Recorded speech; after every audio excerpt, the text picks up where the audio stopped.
যখন কোনো বান্দা সূরা ফাতিহার একটা করে আয়াত বলে আলহামদুলিল্লাহি রাব্বিল আলামিন, সঙ্গে সঙ্গে আল্লাহ জবাব দিয়ে বলেন হামিদানি আবদি, বান্দা তুই আমার প্রশংসা করলি।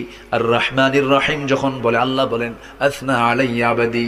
মালিক ইয়াউমিদ্দিন যখন বলে আল্লাহ বলেন মাজ্জাদানি আবদি। এরপরে যখন বলে ইয়াকা না'বুদু ওয়া ইয়াকা নাস্তাঈন পর্যন্ত যখন বলে আল্লাহ বলেন বান্দারে তুই আমার কাছে কি চাস, প্রাণ খুলে চারে বান্দা।